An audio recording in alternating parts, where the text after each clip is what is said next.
सर्वेभ्यो नमो नमः। आप सभी छात्रों का पुनः सारन गुरु डिजिटल कक्षा में स्वागताभिनंदन करते हैं।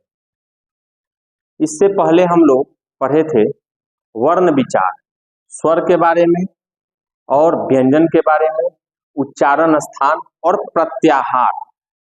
और व्याकरण शास्त्र में प्रत्याहार कितना उपयोगी है संधि में, विशेषकर इस पर हम लोग चर्चा किए थे। देखिए, विद्यार्थियों के लिए संस्कृत में एक स्लोगन है, अजरामरवत् प्राज्ञो विद्यामर्थं च चिन्तयेत् गृहीत इव केशेषु मृत्युना धर्म आचरे। अजरामरवत् प्राज्ञो, विद्यार्थी को अजर और अमर समझना चाहिए अपने आप को, और अजर अमर समझते हुए विद्या और अर्थ है अर्थात धन का चिंतन करना चाहिए। और विद्यामर्थं च चिंतया गृहीत इव केशेषु मृत्युना धर्म आचरे। धर्म का आचरण जब विद्यार्थी जीवन से ऊपर बढ़ने के बाद धर्म का आचरण ये जान करके करना चाहिए कि मृत्यु हमारे सर पर जो है कि क्या है, सवार है। तो विद्यार्थियों के लिए मैसेज है कि एकदम अजय अमर अपने आप को समझ करके और निरंतर तल्लीन रहिए, अपने अध्ययन के प्रति समर्पित रहिए।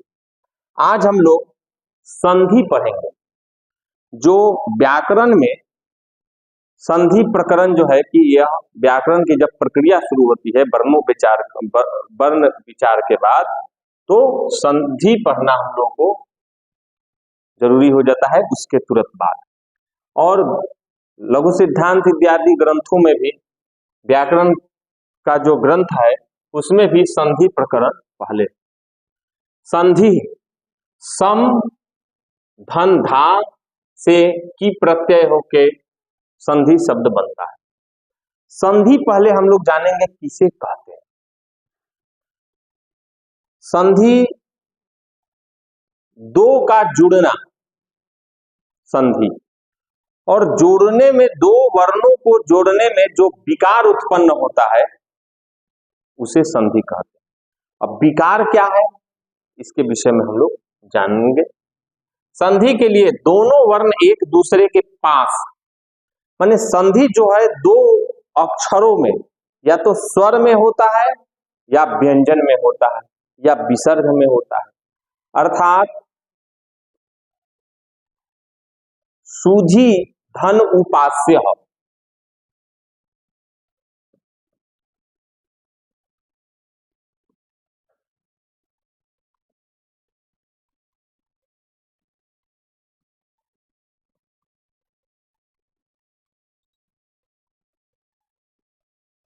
यह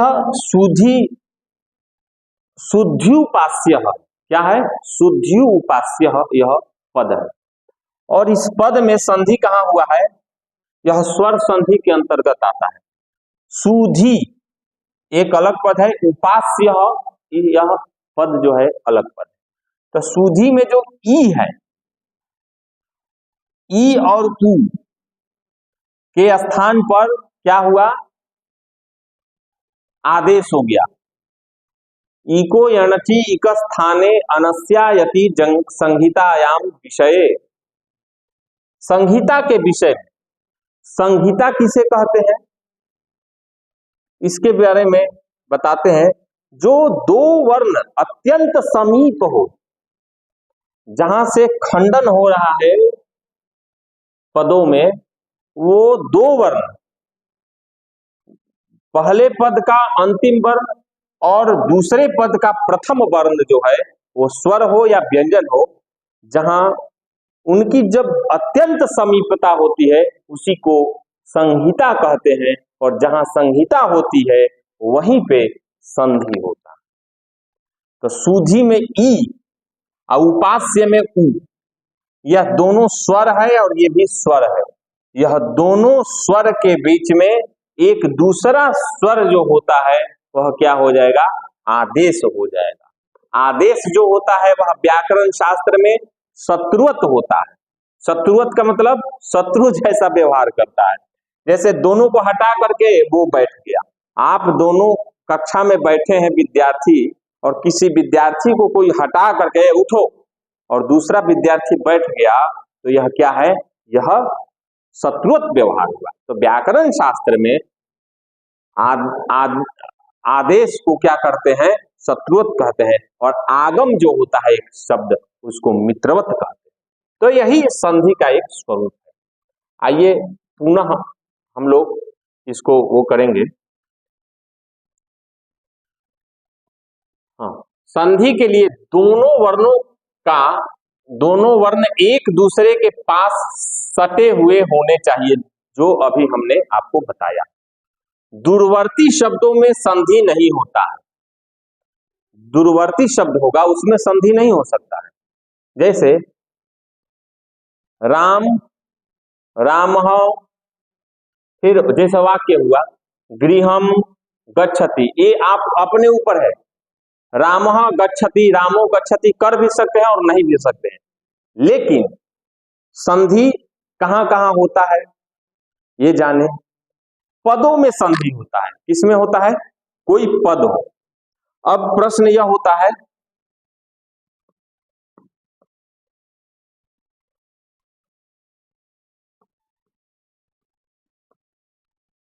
यह संधि जो है ये कहां होता है,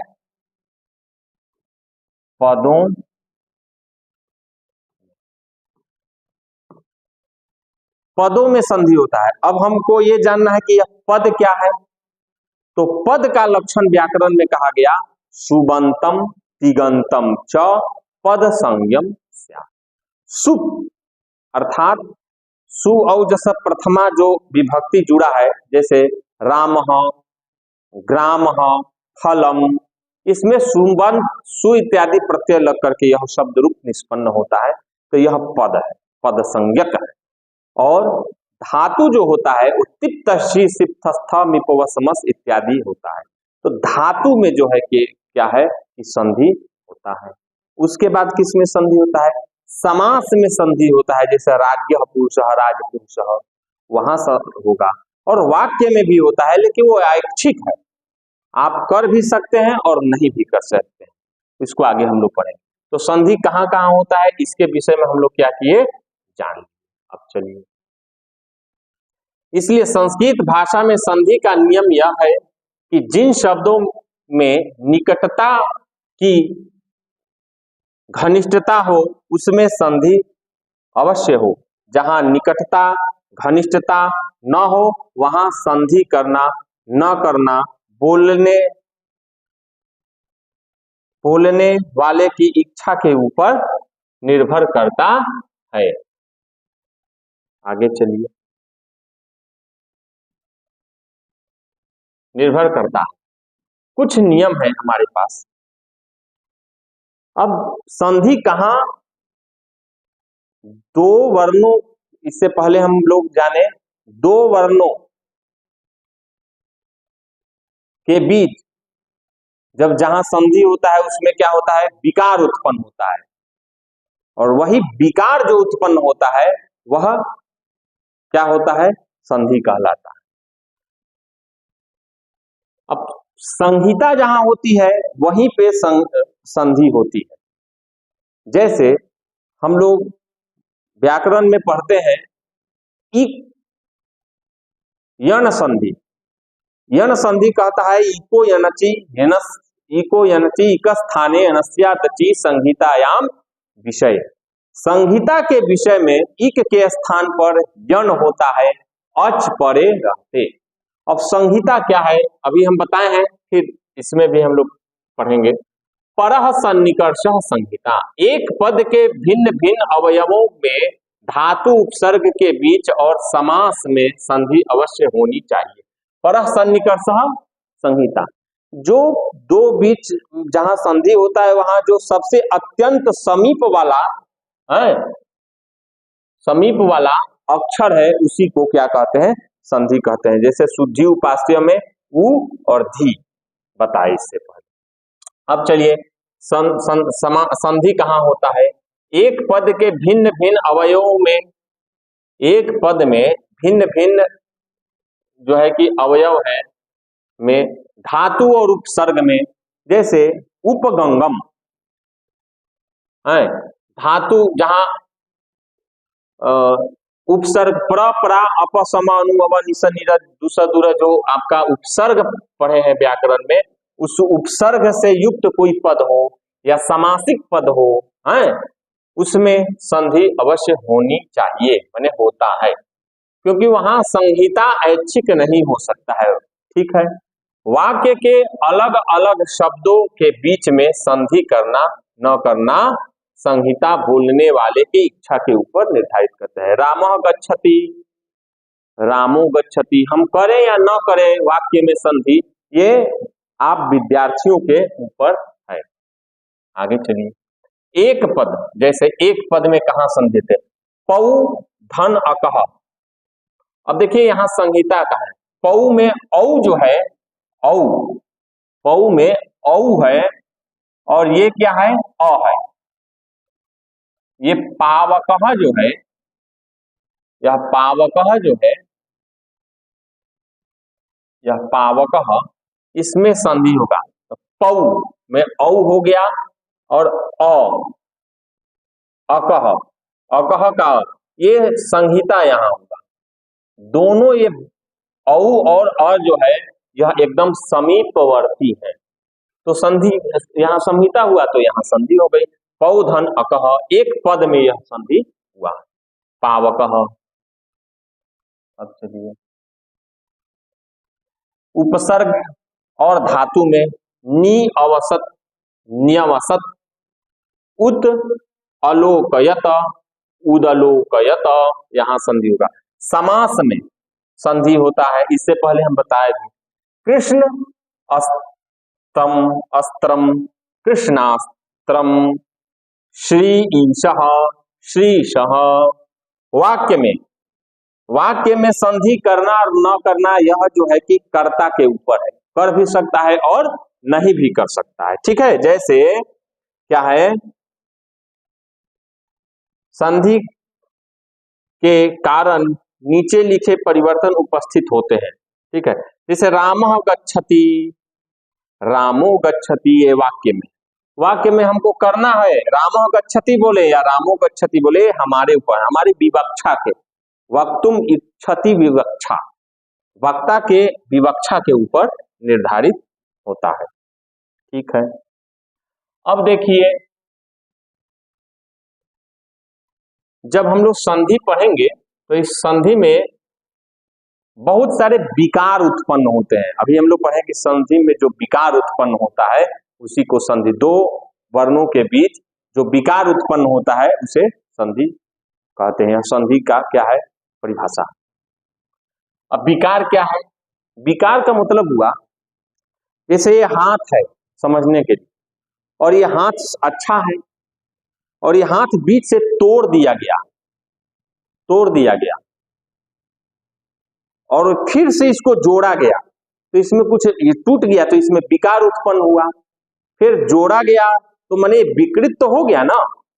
तो जहां दो वर्णों में विकार उत्पन्न हो गया, और विकार यहाँ क्या है? पदों का विकार, लोप। जैसे दो वर्णों के बीच में तीसरा आकर बैठ गया, दूसरा हट गया, दोनों के बीच में जो है कि एक रहा, एक और आकर के बैठ गया अक्षर, यही क्या है? पदों का विकार है, जिसको संधि में विकार कहते हैं। जैसे लोप, अदर्शनम लोपः, ये लोप संज्ञा करता है, तस्य लोपः से लोप हो गया। कैसे? आइए देखते हैं। प्रथम शब्द के अंतिम अक्षर का, जैसे यथा मने होता है, जैसे यथा मने जैसे रामः आयाति, राम आयाति, अथवा द्वितीय शब्द के प्रथम अक्षर का, यथा दोषः अस्ति, दोषोस्ति। अब दोषः अस्ति में ये जो विसर्ग है ये क्या हो गया? इसका लोप हो गया। लोप होना माने लुप्त होना, सरल भाषा, लोप होना माने लुप्त हो गया। तो दोषः अस्ति, दोषो अस्ति, अब इसके स्थान पर, विसर्ग के स्थान पर ये शो आ गया, दो शो थी यहाँ खंडात्मक, यहाँ ये लग गया, अवग्रह का चिन्ह लग गया, तो ये इसका लोप हो गया। तो संधि में एक लोप भी प्रक्रिया होती है। दोनों के स्थान में कोई नया वर्ण आ जाना, जैसे रमा, रमेश है गुण संधि, तो रमा धन ईशः। अच्छा एक और बात बताइए, संधि क्यों जरूरी है?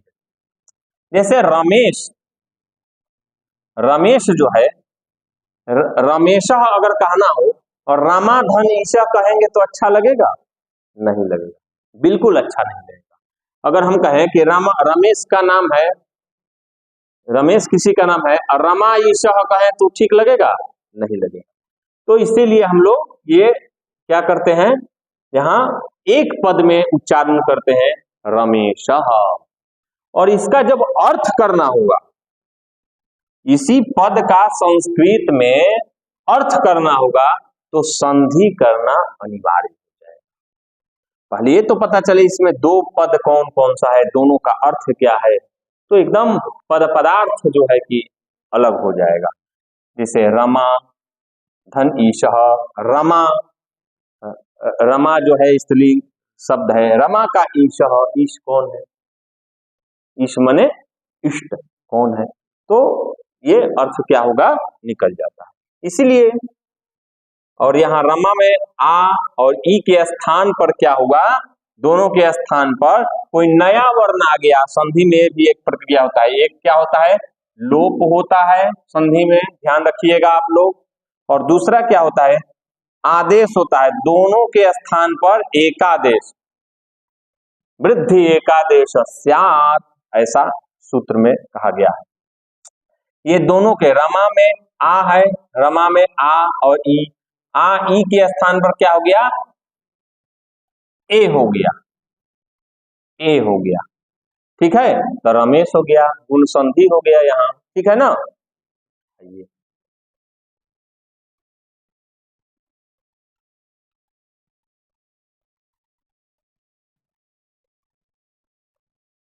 दोनों के स्थान पर कोई नया वर्ण हो जाना, ठीक है, अथवा दो में से किसी एक के स्थान पर नया वर्ण हो जाना, दोनों के स्थान पर या दोनों में से किसी एक के स्थान पर एक नया वर्ण जो है कि चाहे अक्षर जो है कि हो जाना, ये संधि में एक प्रक्रिया है, यह होती है। जैसे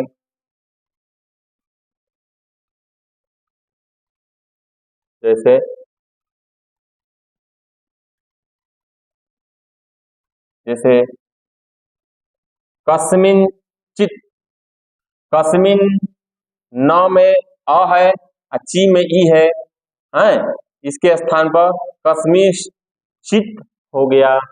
ये क्या हो गया कि दो में से किसी एक के स्थान पर एक दूसरा वर्ण आ गया। आगे चलिए, कहीं कहीं द्वित हो जाता है,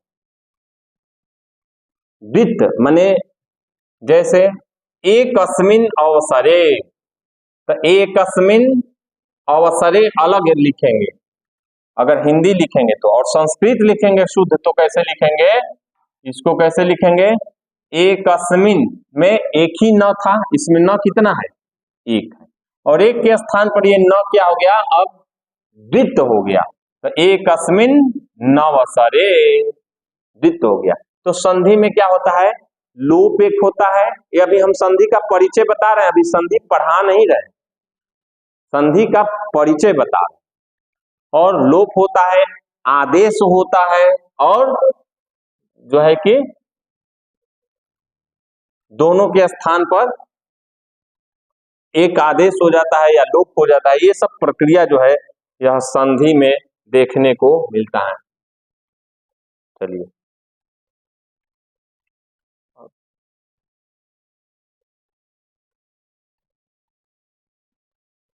अब आइए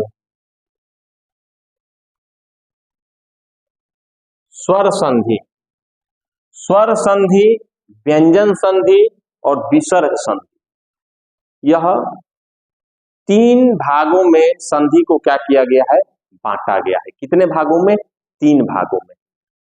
स्वर संधि को अच संधि के भी नाम से जानते हैं। क्यों जानते हैं?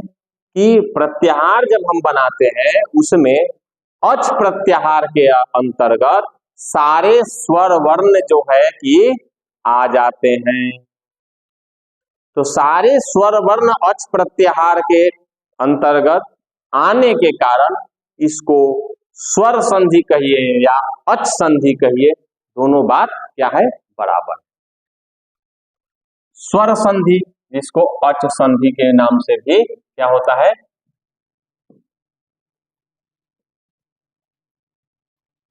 जाना जाता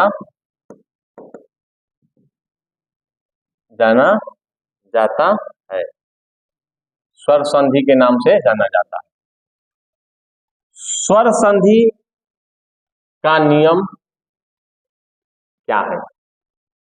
जहां संधि होती हो, ठीक है, जहां संधि होती हो वहां पहले 2 पदों में संधि होगा, तो पहले पद का अंतिम वर्ण और दूसरे पद का पहला वर्ण अगर दोनों स्वर होगा तो उसको जान लीजिएगा कि स्वर संधि।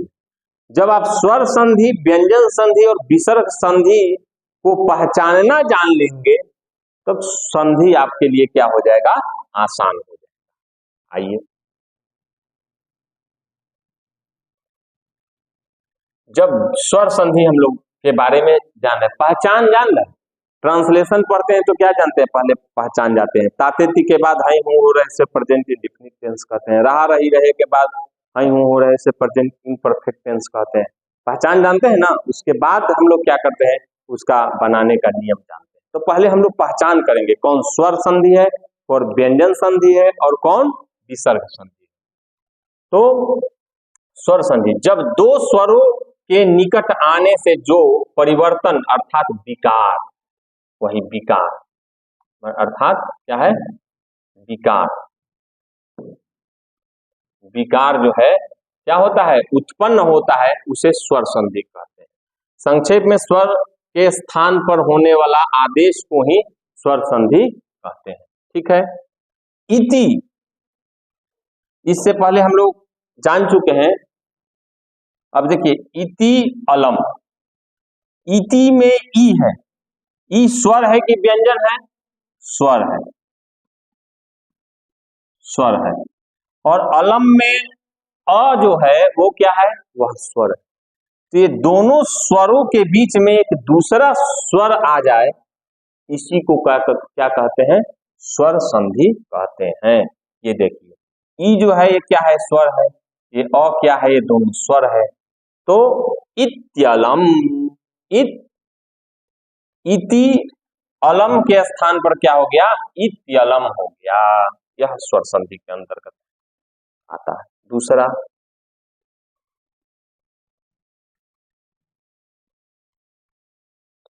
कवि, कवि धन इंद्र, कविंद्र, यह कविंद्र है, यह क्या है? यह कविंद्र है। और कविंद्र को जब संधि विच्छेद करेंगे तो क्या हो गया? कैसे विच्छेद होगा? कैसे जानेंगे कि कविंद्र जो है यह स्वर संधि के अंतर्गत आता है कि व्यंजन संधि के अंतर्गत आता है कि विसर्ग संधि के अंतर्गत आता है? तो कविंद्र में कवि धन इंद्र, ये हुआ, स्थिति बनी, संधि हुआ यहाँ। और ये कविंद्र है ना। अब यहाँ जब संधि हुआ तो यहाँ विकार उत्पन्न हुआ। देखिए, कविंद्र में ई जो है, कवि में ई और इंद्र का ई, यह 2 पद हुआ। कवि और इंद्र, ये कितना पद हुआ? 2 पद। यह 2 पद हुआ। और पहले पद का अंतिम अक्षर स्वर है। स्वर माने अ आ ई, स्वर के अंतर्गत पढ़ा जाता है। और दूसरे पद का जो पहला अक्षर है वो भी स्वर है। और दोनों स्वर एक दूसरे से एकदम निकट है, सन्निकट है। तो यहां संहिता हुआ। यहां क्या हो गया? संहिता तो यही संधि होगी। तो क्या हो गया, कवि कविंद्र, तो ई और ई यह दो हुए, और दो ह्रस्व ई मिल करके क्या हो गया, दीर्घ एकादेश हो गया, दीर्घ संधि हो गया। तो कविंद्र हमें ई दीर्घ हो गया, और यह कविंद्र शब्द क्या हो गया, यह निष्पन्न।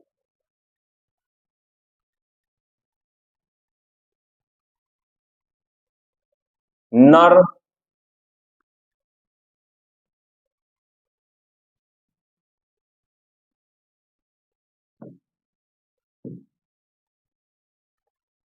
इसी तरह नर धन ईशः, नरेशः, यहां गुण संधि हो गया। नर में अ है, अवर्ण अवर्ण है, उसके बाद ई है।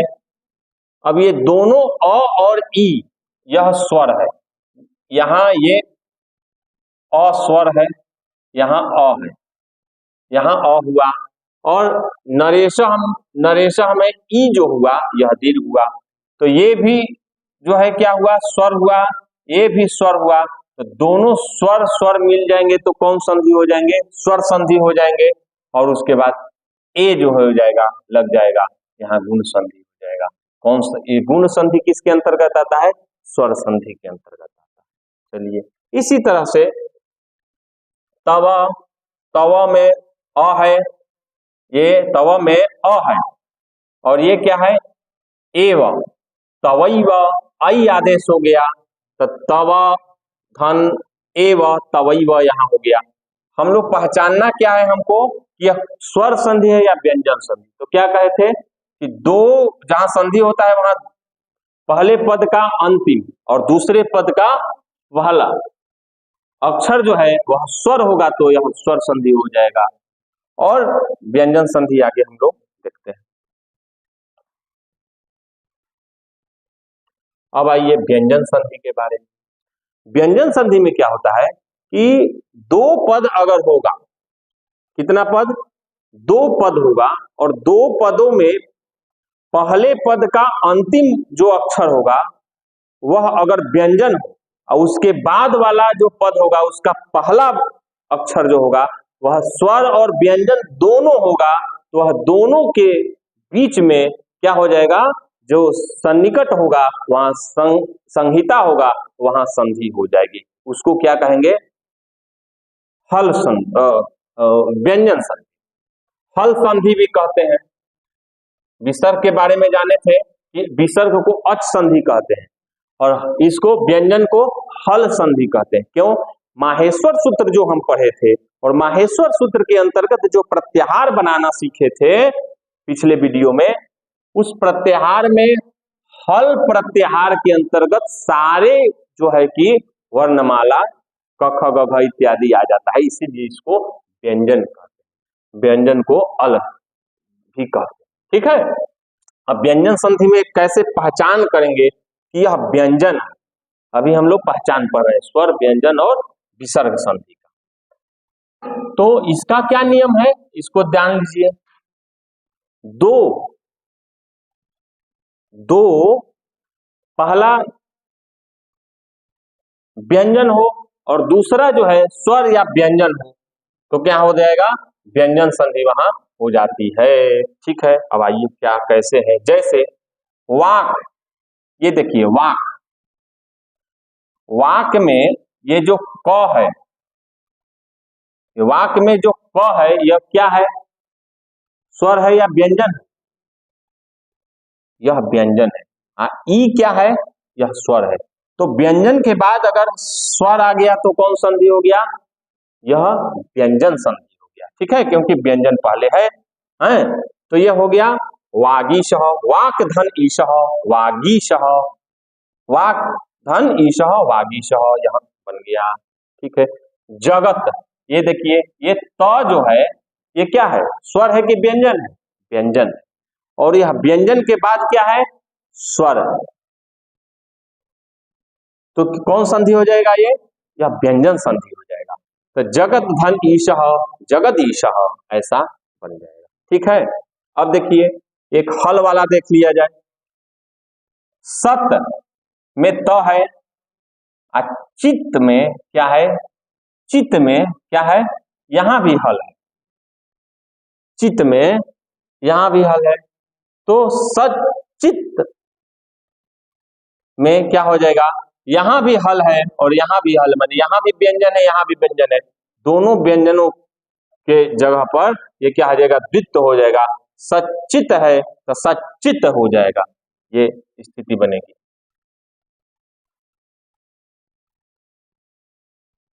स्पष्ट है कि उपयुक्त उदाहरणों में व्यंजन के बाद स्वर तथा व्यंजन के बाद व्यंजन वर्ण आए, अतः जहां व्यंजन संधि है, यहां व्यंजन संधि है।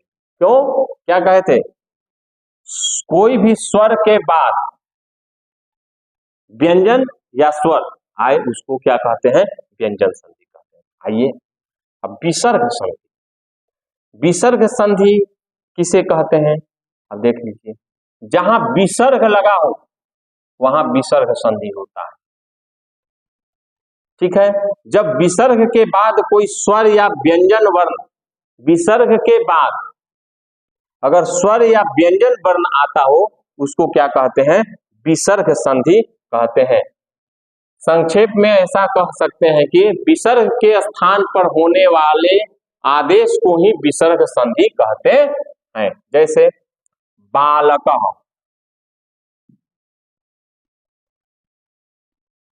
बालकः या बालकः गच्छति, बालकः गच्छति, एक में अगर ये होगा तो बालको गच्छति, यह हो जाएगा। नमः करोति, नमः करोति में नमस् करोति, ससज स्वरूप के रुत हो जाएगा, राम नमः रू बन जाएगा, उसके बाद प्रक्रिया व्याकरण का जो है वो होते होते यह नमः करोति जो है नमस् करोति बन जाएगा। नमस् करोति अर्थात जहां बीच में ये स और रू देखिएगा वह समझ लीजिएगा जहां ये बीच में कहीं वह विसर्ग संधि है।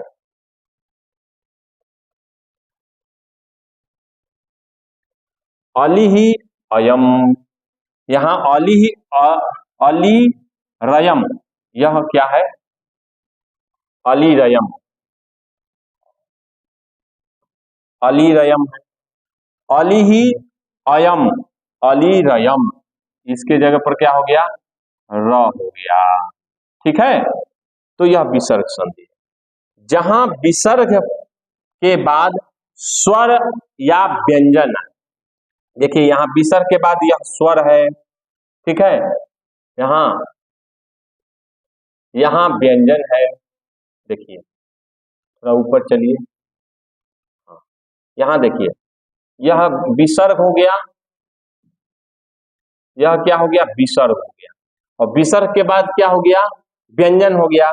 यहां विसर्ग के विसर्ग है, इसके बाद क्या हो गया, स्वर हो गया, अर्थात विसर्ग के बाद व्यंजन और स्वर होगा वहां कौन संधि हो जाएगा, वह विसर्ग संधि हो जाएगा। अलीरयम यह शब्द पद है और इस पद के स्थान पर क्या हो जाएगा, क्या हो जाएगा, इस पद के स्थान पर संधि हो जाएगा। क्यों, क्योंकि यहाँ पे विसर्ग है, अली अयम अलीरयम। यह संधि का हम लोग क्या जाने, स्वर व्यंजन और विसर्ग संधि का पहचान कैसे करेंगे। अब हम आगे जो हम लोग क्लास में उपस्थित होंगे उसमें स्वर संधि के अंतर्गत कितने संधि आते हैं, व्यंजन संधि के अंतर्गत कौन कौन से संधि आते हैं और उसका क्या नियम है संधि विच्छेद करने का, ये हम लोग जानेंगे। पुनः आप सभी छात्रों का इस सारंग गुरु डिजिटल कक्षा में स्वागताभिनंदन करते हैं और इसी शब्दों के साथ आज की यह कक्षा जो है कि समापन के तरफ है।